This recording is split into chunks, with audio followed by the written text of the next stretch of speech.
So the right to be forgotten. This is a fairly new concept, I think it's fair to say, in human rights law. But the debate about the right to be forgotten revolves around values and issues and debates that are very common in the journalism world, especially balancing the role of news in creating a historical record against its potential to affect people in negative ways.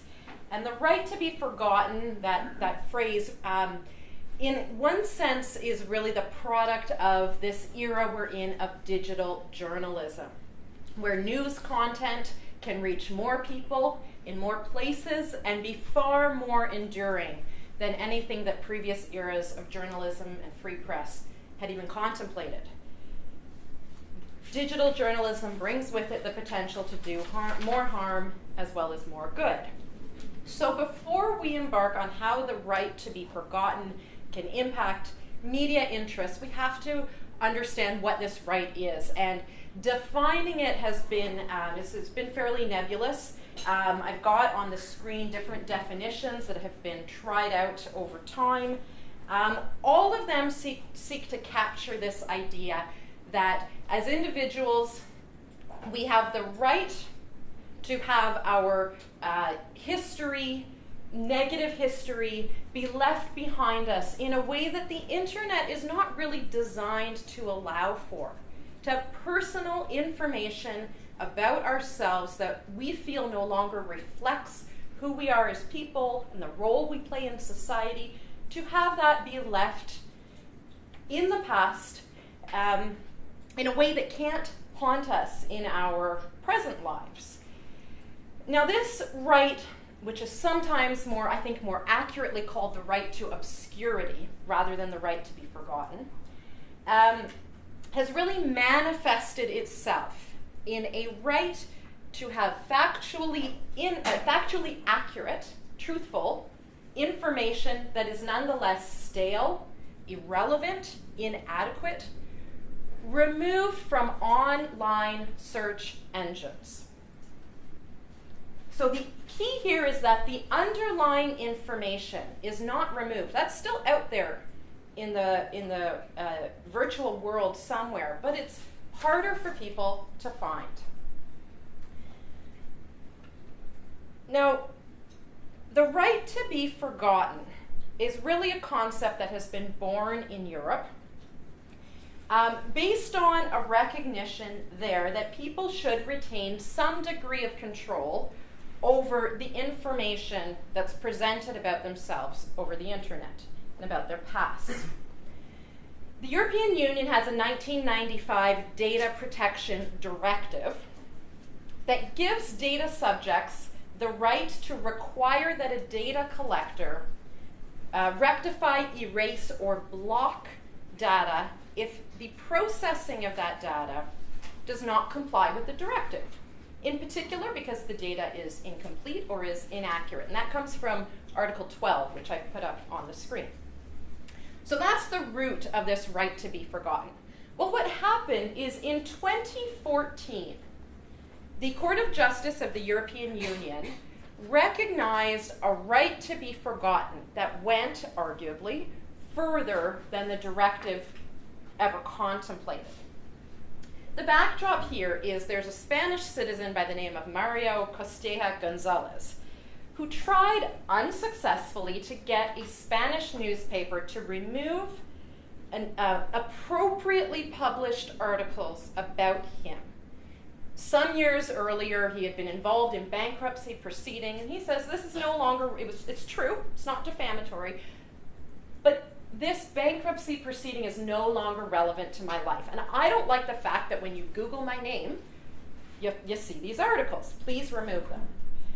Understandably, the newspaper says, no, we're not going to do that. So he goes after Google instead. If he couldn't force the newspaper to remove the articles, maybe he could stop people from finding those articles by simply Googling his name. Well, Google refused to do that, and so ultimately this dispute makes its way up to the European Union's Court of Justice. And the court there rules that Google is a controller of personal data, as that concept is defined in the directive. Google engages in processing personal data on websites published by third parties when it indexes those websites and makes them available through search results. And Google is responsible for that processing of personal data. That processing is liable to affect the individual rights of people to privacy, to control over their personal data when their name is searched. Okay, so recognizing that Google is a collector of personal data under the directive, the court then says Google must remove from its indexes, from its search results, the web page published by the Spanish newspaper and ensure it doesn't come up in search results in order to protect Mr. Castega's right to privacy, which I find very interesting because in order to protect his privacy, they released this decision. 3 years later, here we are in Toronto talking about the fact that he was involved in these bankruptcy proceedings. So that didn't go so well for him. But they do say that this right to be forgotten by removal of indexing and links from search engines is not absolute. It requires a case-by-case assessment, and in particular, consideration of 3 factors: the rights of the subject of the data, of the information, the economic freedom of the search engine company, and the general public's legitimate interest in the information, especially where the subject may play a role in the public. And Ted, there's my first typo. What is notable here, by the way, no consideration for the free expression rights of the original publisher, their rights to communicate their publication to potential readers, and no reference to the rights of the readers to access that information, other than this final point where it's a subject who plays a role in the public eye.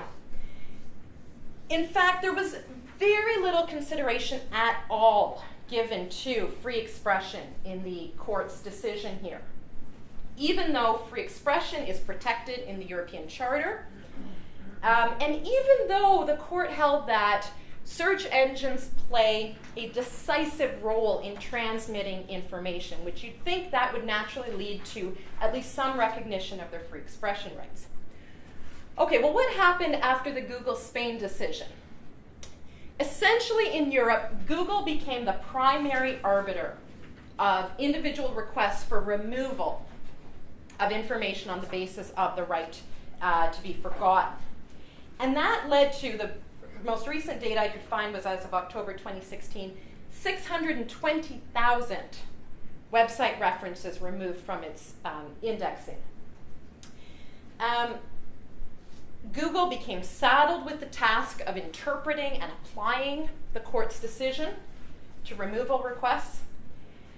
And initially, all they did was remove access to the articles or the web pages from local Google URLs. So if you were in France, they would not make that search result available from google.fr, for example. And that was not satisfactory. So they said, fine, we'll go a step further. We'll apply it to our worldwide algorithm. So you couldn't backdoor it by going to google.com in France. And that has not been satisfactory to the French authorities, so there's a fight over that currently. Media organizations have also understandably reacted to the right to be forgotten in Europe. Many of them have just republished the article, which creates a new link, which then the person has to go back to Google and request to have it removed. Or they've actually published articles about the removal to try and bring some negative attention to it. Okay, is there a right to be forgotten in Canada? Well, the easy answer to that is no, not yet anyway. If you search for right to be forgotten in Quicklaw or Canley, I got 3 results, all of which come from the BC Privacy Commissioner, and none of which, they all predated the Google Spain decision, none of which deal with online data.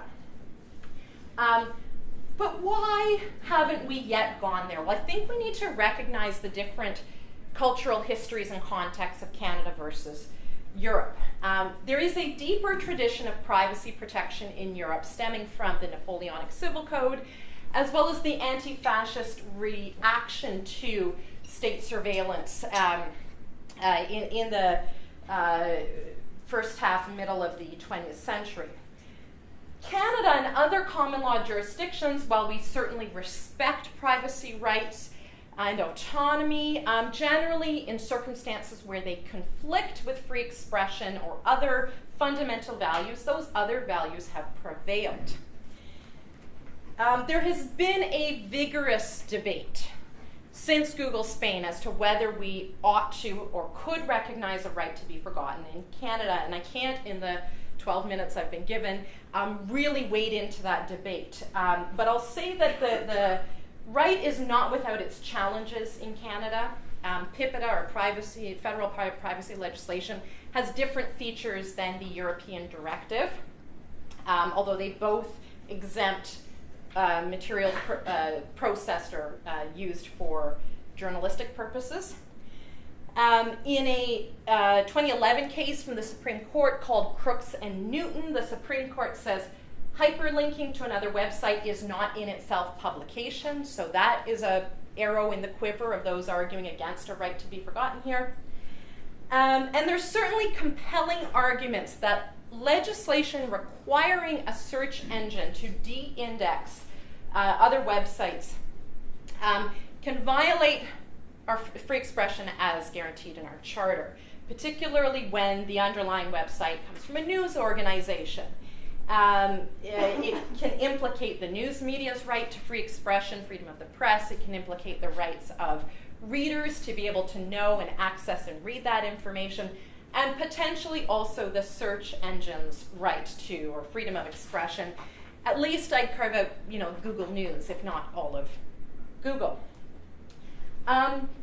And while the question has never been confronted head on, at the same time that I'm saying there's all these challenges to the right to be forgotten in Canada, seeds may have been planted in two rather recent decisions.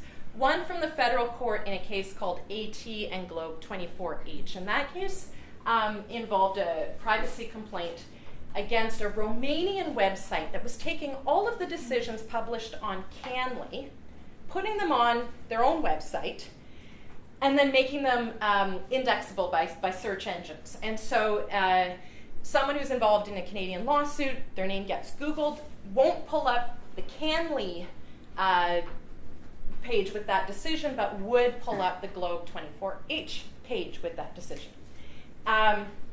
Anyway, the federal court here says that they didn't order de-indexing or any order against Google, but they did say that Globe 24H had breached PIPEDA. Can't talk about Google, I don't have time. Someone else will talk about it. The challenges of right to be forgotten really come down to a clash of values. And I'll run through these quickly, although I know they're familiar to the media lawyers in the room. Promoting continued publication, we have freedom of expression, press freedom. The role of news media in creating a historical record with integrity and accountability.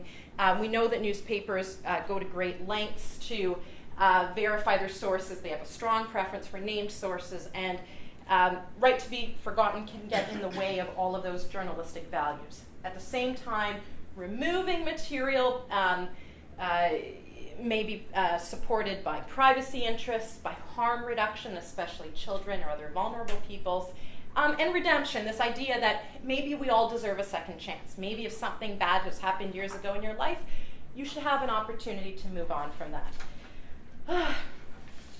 Okay. What does the right to be forgotten mean for the media? It can mean a loss of control over what information is made available to the public, which really lies at the core of the job of journalism and how journalists understand the role they play in our society. It takes publication decisions effectively out of the hands of the media and puts it in the hands of Google. It engages the question of whether the right to be forgotten has a corresponding duty, puts a corresponding duty on all of us to forget.